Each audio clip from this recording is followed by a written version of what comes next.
experts recently met in Nairobi to discuss what to do about food shortages caused by drought. They say pastoralists make the best use of resources. David Wangi at the Kenya Agricultural Research Institute says grasslands have time to recover. He says pastoralists have to leave an area as soon as the water is exhausted. They move to the next area that has water. It gives the area they left time to regenerate before they come back. Mr. Wangi says the land used for animals is often not good enough for farming, especially during droughts. He and other experts say pastoralism makes the most sense for dry and semi-dry lands. Jeff Hill directs policy for the Bureau of Food Aid at the United States Agency for International Development. He says arid and semi-arid lands represent about 80% of the Horn of Africa. Livestock-based economies in these areas provide up to 40% of agricultural production in Ethiopia and 50% in Kenya. And in Somalia, Mr. Hill says the percentage is even higher. In Somalia, livestock systems fuel the economy. An estimated 90% of the meat eaten in East Africa comes from pastoralist herds. Mr. Hill says Kenya and other governments have only recently recognized the value of arid and semi-arid lands. These lands have often been excluded from government planning and road building. Herders can face limited access to grazing and watering areas. Researcher David Wangi says communities need to be creative with the resources they have. He says a good example is a project in Kenya in which grass is grown in the desert to feed livestock. What would happen if we developed a system where we grow fodder and pasture along the river and the animals are taken off from the range and finished nearer to the market? What we need is a system, and that is what has been really lacking. He also says more efforts need to be put into raising camels. Camels are often the only animals that produce milk during a drought.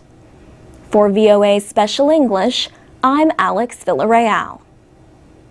Culture Report. East Africa's drought is the worst in 60 years. Scientists say the dry conditions in the Horn of Africa are at least partly the result of an event half a world away. The event is called La Niña, which means little girl in Spanish. A La Niña begins when waters become cooler than normal in the eastern Pacific Ocean near the equator. Changes in wind currents can then affect weather around the world. A related event, called an El Niño, happens when the waters become unusually warm. La Niñas and El Niños happen about every 3 to 5 years. The latest La Niña began in July of last year and ended in May.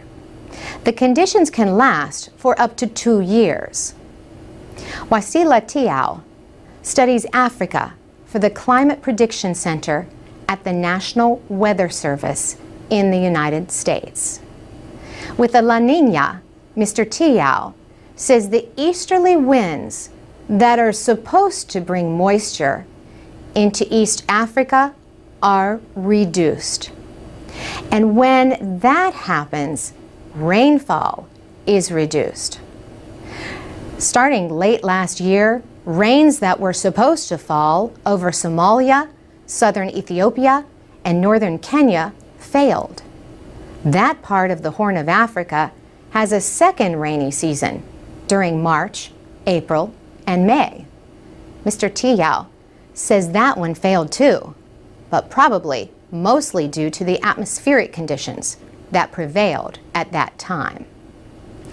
He says La Niña conditions might begin again by the end of this year. And if that happens, he says then the October through December rainy season could again be drier than normal. Climate researcher Simon Mason at Columbia University in New York says East Africa has been getting drier over about the last 10 years. Mr. Mason says this is at least partly the result of global warming.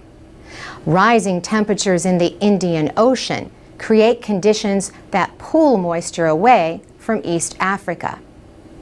Claudia Ringler at the International Food Policy Research Institute also points to another issue.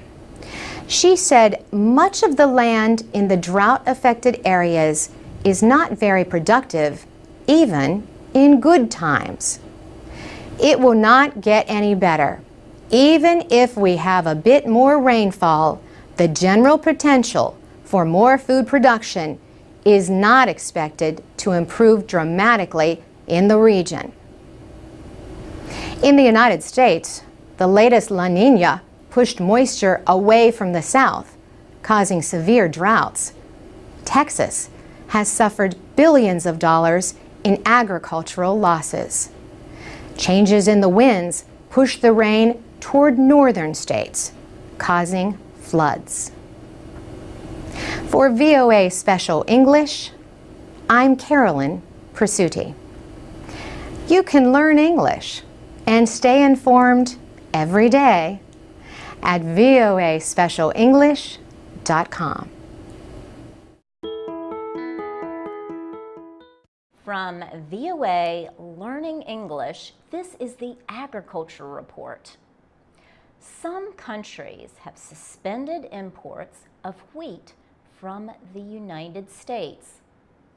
The suspensions were announced after an unapproved form of wheat was found in the state of Oregon. The crop was genetically engineered. An Oregon farmer recently discovered wheat in his field that survived the popular weed killer Roundup. Roundup is made by the seed and chemical company Monsanto to destroy unwanted plants. The company has created genetically engineered corn, cotton, soybean, and canola crops that resist Roundup. Monsanto field tested Roundup-resistant wheat, but it never sold the seeds.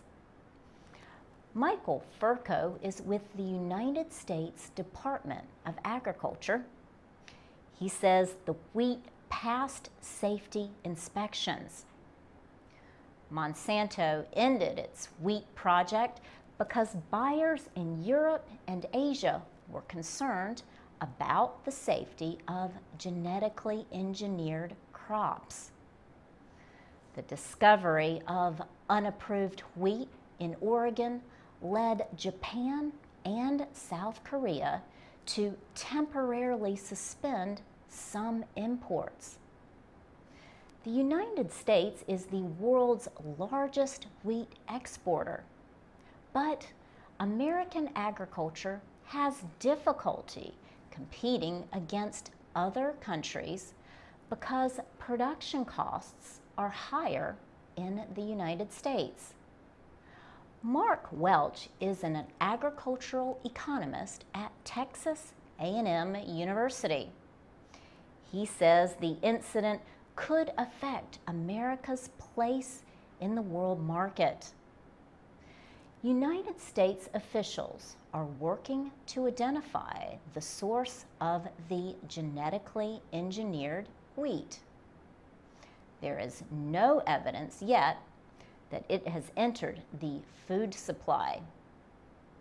The Department of Agriculture is working to make tests available to wheat buyers.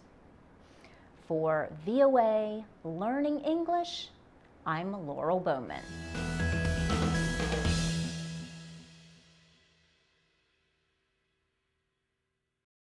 English Agriculture Report. About 800 million people in Africa, Asia, and South America eat cassava. The plant is a major source of food energy and a major food security crop. It can survive in poor soil and without much water. Also, the root can stay in the ground for as long as 3 years, so it can be harvested as needed. But in East Africa, the plant is under attack. Cassava brown streak disease is a more destructive form of cassava mosaic. The mosaic has been active in East Africa for about 100 years. It limits plant growth, but brown streak can destroy a crop. The virus was identified in Uganda in 2004 and has spread fast in areas extending from Lake Victoria. So far, brown streak has not jumped to Nigeria, the world's largest producer of cassava. But it threatens more than 30 million tons